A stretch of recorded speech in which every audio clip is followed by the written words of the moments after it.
There's a video of Holly Johnson. She's staring at the camera, smiling. As soon as I come through, I kill everybody. She laughs. To her, it's entertainment. Just a Facebook video for fun. But on September 8th, 2025, a mother drops her son at school in Chicago. 30 minutes later, she's dead. Shot in the face. The shooter? Holly Johnson, the woman from that video. Now Holly sits in jail claiming self-defense. But prosecutors found that Facebook. And suddenly, her words aren't entertainment anymore. They're evidence. Let's examine what really happened. Holly Johnson made a Facebook video sometime before September 2025. She's looking directly at the camera with that casual confidence people have when they think they're being entertaining. The audio is clear enough to make out every word. As soon as I come through, I let that chopper off. Pow, pow. Someone off camera corrects her about the sound effect. That's not a chopper sound. Holly laughs and adjusts her delivery. Brr. I'm sorry. As soon as I come through, I kill everybody. She pauses to make sure that statement lands properly. Then she emphasizes it again, almost like she wants to remove any doubt about what she's saying. We killing one person? No, we kill everybody. When I'm in the club, I make it rain. I'm gonna paint that. No, we not.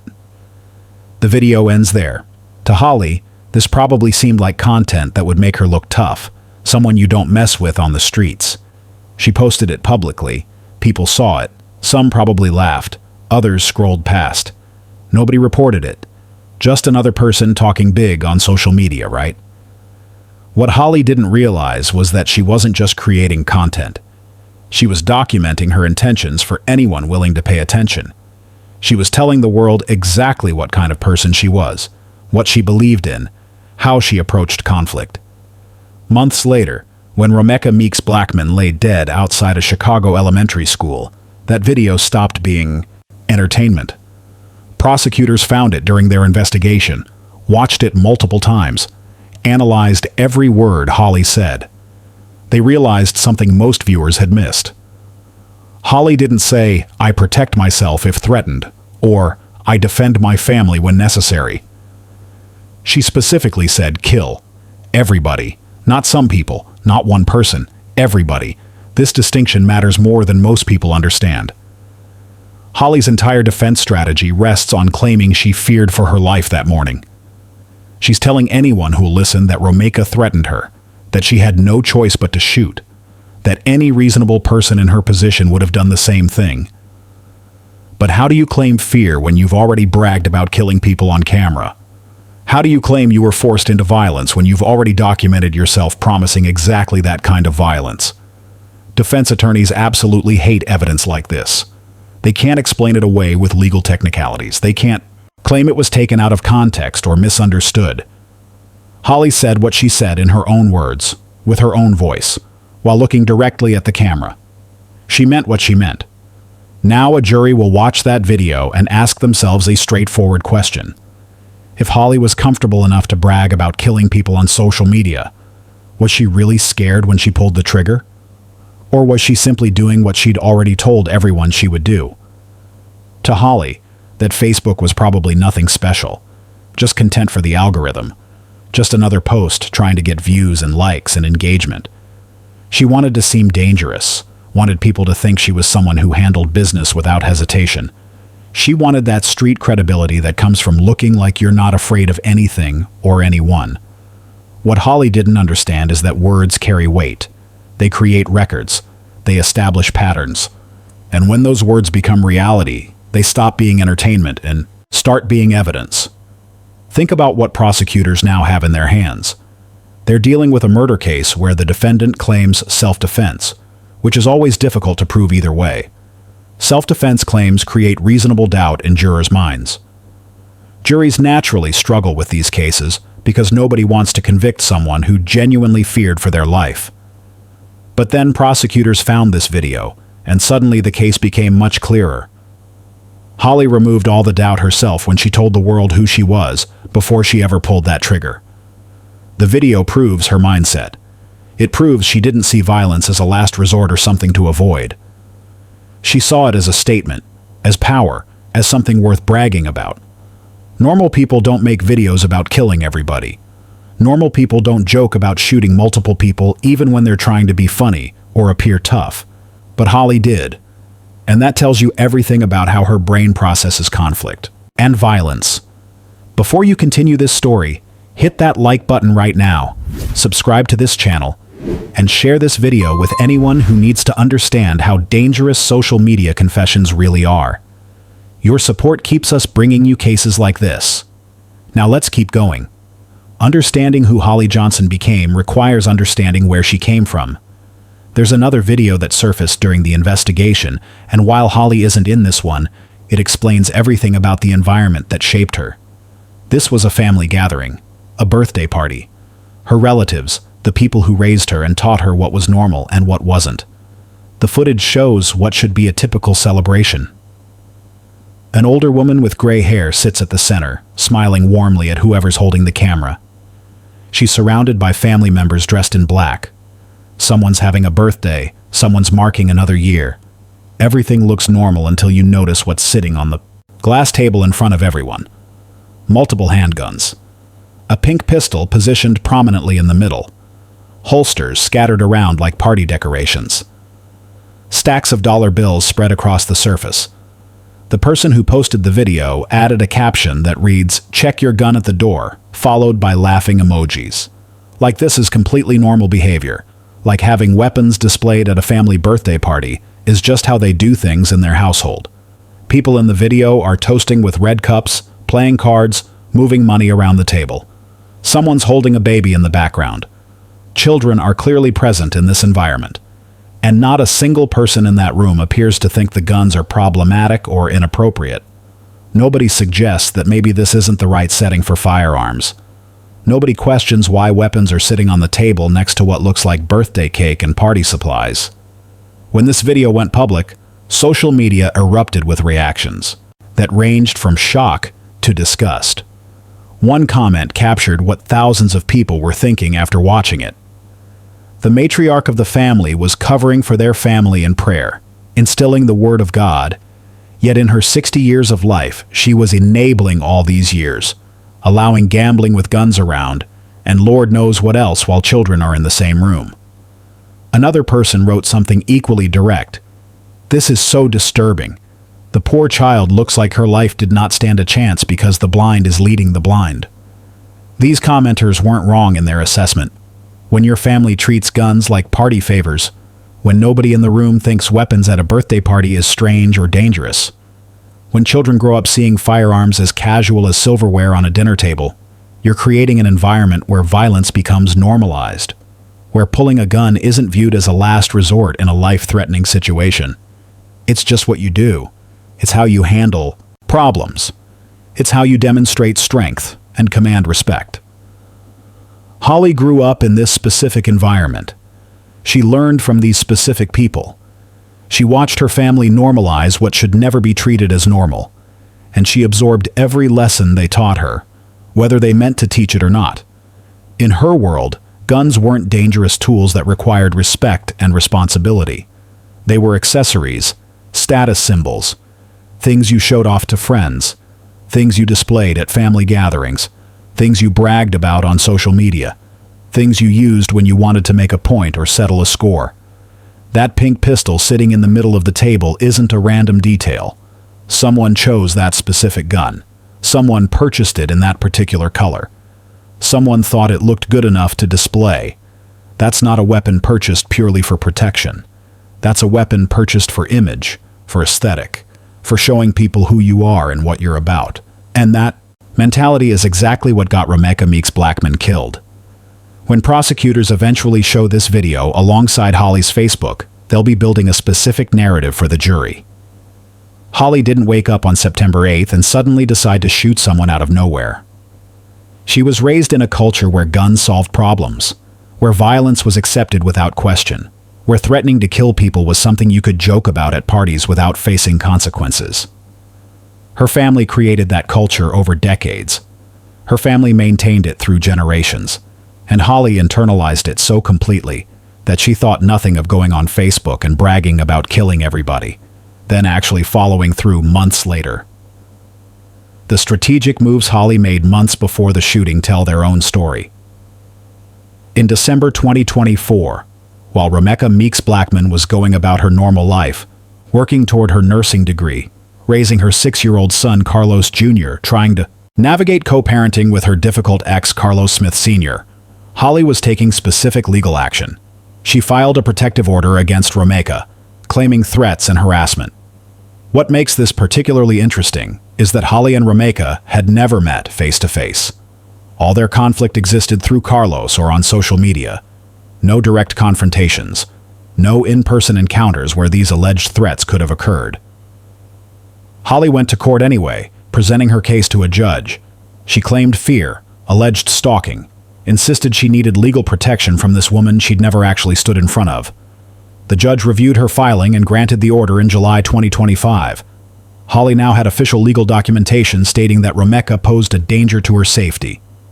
There was just one problem with this entire scenario. Rebecca never received notice, never got served with the order, never had any opportunity to respond to these allegations or defend herself against these claims. Here's where the pattern starts becoming clear. If you're genuinely afraid of someone, if you truly believe they're dangerous and threatening your safety, you make absolutely certain they know about the legal boundaries you've established. You follow up with the court. You confirm service. You want that person to fully understand there are legal consequences waiting if they come anywhere near you. But Holly never did any of that follow-up work. The order was granted, and then nothing. Rebecca continued her life completely unaware this paperwork existed in some court filing system. Rebecca's mother, Tina McMiller, saw through this strategy immediately. She told reporters directly that those protective orders were an attempt to create a paper trail against Blackman. Not genuine protection, strategic documentation. Holly was setting up a defense months before she ever needed one. She was making sure that when the inevitable confrontation happened, when she finally pulled that trigger, she'd have something official to point to and say, "Look, see? I was terrified of her. I had legal proof she was dangerous and threatening me." The timeline exposes the calculation behind these moves. Holly filed the order in December 2024, when tensions were already building between everyone involved. Carlos was dividing his time between two women who both had children with him. Holly was the current girlfriend trying to establish dominance. Rebecca was the ex-girlfriend who shared a child with him and wasn't going anywhere. Jealousy was obvious to anyone paying attention. Conflict seemed inevitable, and Holly decided to get ahead of it through the legal system. By the time July 2025 arrived and the order was officially granted, Holly had her insurance policy ready. She had a document she could wave around claiming Rebecca was the dangerous one, the threat, the aggressor who'd been harassing her for months. And when September 8th finally came, when Holly shot Rebecca in the face outside that elementary school, one of the first things she told responding police officers was about that protective order. Like she'd been rehearsing that moment. Like she'd been preparing for exactly this scenario and knew precisely what to say when it happened. Prosecutors believe this sequence of events proves premeditation. Normal people don't file protective orders against people they've never met in person. Normal people don't leave those orders unserved if they're genuinely concerned about safety. Normal people don't show up at locations where they know their alleged threat will be present. But Holly did all three of those things. She filed the order. She didn't serve it. She showed up at Rebecca's son's school, knowing Rebecca would be there for drop-off. And when the confrontation happened, she was ready with both a gun and a legal justification. Before moving on, a quick thank you to everyone watching and supporting this channel. Your presence truly keeps it alive. This community continues to grow because of people who believe in real, meaningful storytelling. Becoming a channel member unlocks exclusive extras, behind-the-scenes content, and directly helps us bring more powerful true stories to light. Your support makes a real difference, and we'd love to know who's here. Drop a comment below and tell us where you're watching from. Now, let's continue. Quadajaw Holly Johnson was initially arrested on September 8, 2025, at the scene of a fatal shooting in Chicago's South Loop.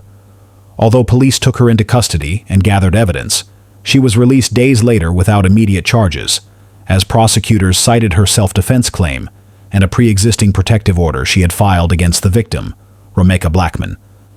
However, following a 3-month investigation, the case was reopened, and Holly was rearrested on December 3, 2025, at her home in Des Plaines. As of January 2026, she remains in custody without bond, facing first-degree murder and 5 additional felony counts. Tina McMiller stood on the corner of Cermak and State within days of her daughter being killed, right where Romeka died, right where the bloodstains were still visible on the pavement. She was demanding answers from anyone who'd listen. She was demanding justice for her daughter. Her daughter was gone forever. Her grandson was traumatized and asking questions she didn't know how to answer. And the woman who pulled the trigger was free, walking around, living her normal life. Tina told reporters who showed up to cover her vigil, "This has been such a hard 3 months. It's been painful. It's been terrible. We've been torn apart. Someone has to pay for this. It's not right." But nobody paid for what happened. Not for 3 long months. Holly returned to her normal routine in Des Plaines. She was 7 weeks, pregnant with another child by this point. She was posting on social media like nothing had happened. She was living her regular life while Romeka's family planned a funeral, while Carlos Jr. kept asking when his mother was coming home, while Tina was trying to figure out how to raise her grandson alone with no preparation. A Change.org petition started circulating almost immediately after the shooting. Someone created it with the title, "Urge Charges Against Kwadaja Johnson for Romeka Meek's Murder." The petition laid out all the evidence that seemed obvious to anyone paying attention. Witnesses saw Holly advance when she could have retreated. Witnesses saw Carlos hold Romeka while Holly got the gun. Witnesses saw Holly pause between shots. Witnesses saw the fist bump celebration afterward. Everything pointed directly to murder, not self-defense. Within days of going live, thousands of people had signed it. They were all demanding that Chicago prosecutors do their job and file appropriate charges. Social media commentary was absolutely brutal in its assessment of the situation. One person wrote, "She may get off with self-defense. She said she has a restraining order out against the one that was shot."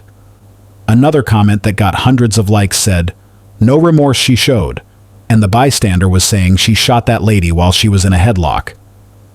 People watching this case from the outside weren't stupid. They could see clearly this wasn't self-defense. They couldn't understand why Holly was walking around free. The petition made a point that resonated with thousands of people who read it and signed. After all, who brings a gun to a school unless there's the intent to use it? That question cut through all the legal complexity and bureaucratic explanations. Normal people don't bring firearms to elementary schools. Normal people don't show up at locations where they claim their threat will be present if they're actually afraid. Normal people don't do any of what Holly did that morning. But Holly did all of it, and she was free for 3 full months while Romeka's family suffered and waited for someone in authority to take action. The next day, December 4th, Holly appeared in court for her detention hearing. The courtroom was packed beyond capacity. Romeka's family and friends showed up wearing pink shirts in her memory, wanting to see Holly finally face the charges against her. Holly's family was there too, filling the other side of the courtroom. Tensions ran high from the moment everyone walked in. Security had to step in multiple times just to keep people physically separated and prevent confrontations. Prosecutors presented their case methodically. They walked through every detail of the September 8th timeline. They explained how Holly and Carlos showed up at that school despite Carlos violating Romeka's restraining order. They presented witness testimony showing Holly advanced toward Romeka instead of retreating. They described Carlos putting Romeka in that chokehold.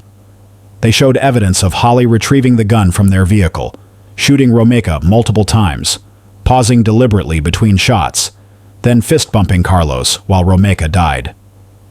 They told the judge about the protective order Holly filed but never served to Romeka, and they played that Facebook video for everyone in the courtroom, the one where Holly bragged about killing everybody. Holly's defense team fought back with their own arguments. They stressed Holly had no prior criminal history. They pointed to her valid concealed carry license as evidence she was a law-abiding gun owner. They emphasized she was pregnant and claiming she feared for her life. They said Romeka had threatened Holly's family, which justified the protective order filing. They argued witness statements conflicted with each other.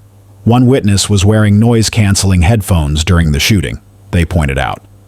How reliable could that testimony possibly be?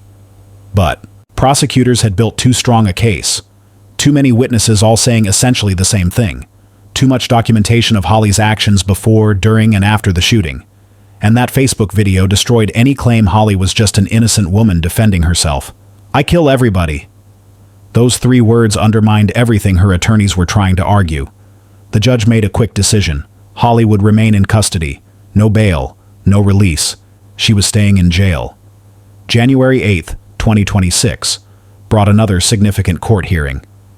Holly's defense team had filed motions arguing for her release from custody while awaiting trial. They claimed the evidence against her wasn't as strong as prosecutors suggested. They said witness testimony conflicted. They emphasized there was no actual video of the shooting itself. They wanted Holly released on home confinement or electronic monitoring while her case moved through the system. The judge needed to hear testimony from everyone involved before making any decision about whether Holly would stay in jail or go home. That's when Carlos Smith took the witness stand, the father of Romeka's 6-year-old son, the father of Holly's infant child, the man who was standing right there when Romeka died in that street. The man prosecutors say held Romeka down so Holly could shoot her without interference. Carlos had a lot to answer for, and everyone packed into that courtroom wanted to hear what he'd say under oath. His testimony was remarkable, though not for the reasons you might expect. He denied everything prosecutors claimed. Multiple witnesses had told police they saw Carlos put Romeka in a chokehold before Holly shot her. Carlos denied it completely. Prosecutors said Carlos fist-bumped Holly immediately after the shooting. Carlos denied that too. Prosecutors pointed out Carlos violated Romeka's restraining order by being at that school. Carlos admitted he was there, but maintained it was entirely innocent. He and Holly were just switching cars like they'd planned. Pure coincidence they ended up at the exact location where Romeka would be dropping off her son. Nobody in that courtroom believed his version of events. Romeka's family sat there shaking their heads in disbelief at what they were hearing. People in the gallery whispered to each other about how obvious his lies were, because Carlos's story contradicted what multiple independent witnesses had already reported to police and testified about in previous hearings. A person at the bus stop had testified they watched Carlos swing a car door at Romeka violently. A passerby had stated they saw Carlos physically restrain Romeka before Holly shot her. These weren't people with any personal connection to the case or any reason to lie. They were random strangers who happened to witness a murder and came forward to tell the truth about what they saw. But Carlos sat there on that witness stand denying everything anyway. He claimed he tried to break up the fight between Romeka and Holly. He insisted he never touched Romeka inappropriately. He maintained he didn't fist bump Holly after the shooting. He said he wanted justice for everyone involved in this tragedy. When the prosecutor asked him to clarify exactly who he meant by everyone, Carlos got vague and evasive. Justice for everyone. Justice for the whole situation. Justice in general.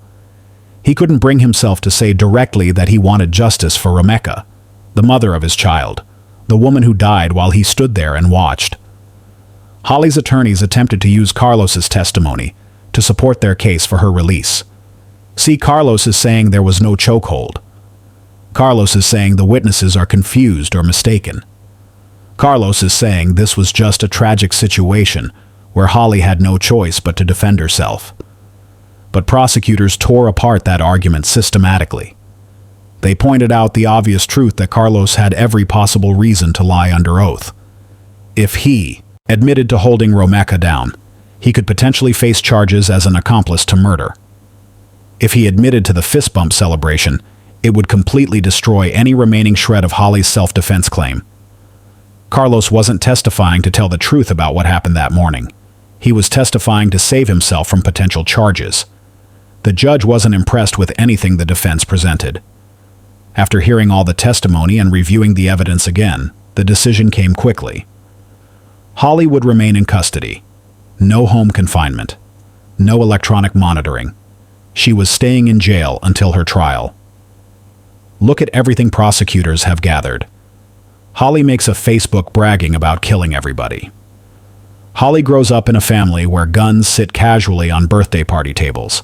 Holly files a protective order against a woman she's never met face to face. Holly doesn't serve that order to Romeka. Holly shows up at a school where she knows Romeka will be for drop-off.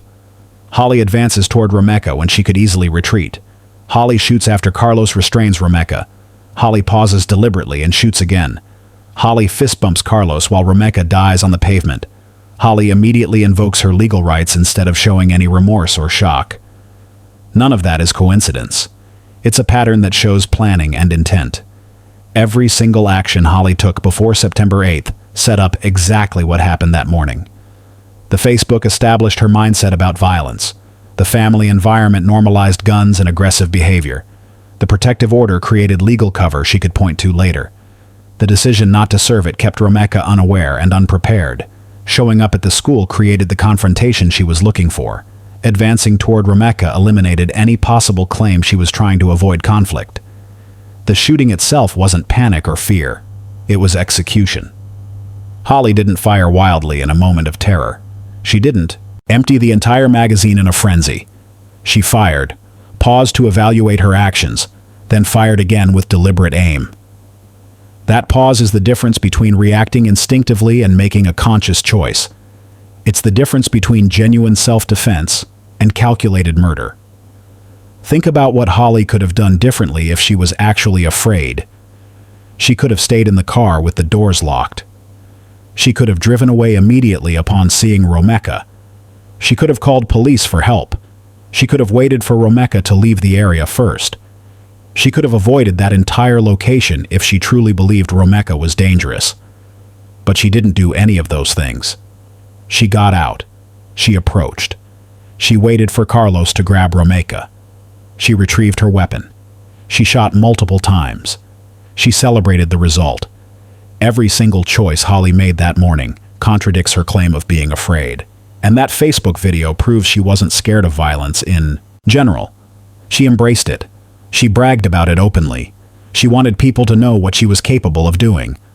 When prosecutors play that video for a jury, when they show Holly laughing while promising to kill everybody, that jury will understand the truth. This wasn't self-defense. This was Holly doing exactly what she'd already told the world she would do. She documented her intentions on social media. She built a legal defense through that unserved protective order. She showed up ready for confrontation. She executed her plan. Then she tried to hide behind self-defense laws, behind her concealed carry license, behind paperwork that Romeka never even knew existed. But the pattern is too clear. The evidence is too strong, and Holly's own words are too damning. If you believe words matter, if you believe actions have consequences, then subscribe to this channel right now. Hit that like button, share this video, drop a comment telling us what you think about this case. Because stories like this need to be told, and justice for Romeka means making sure everyone knows the truth about what really happened that morning. Thank you for watching. We'll see you in the next one.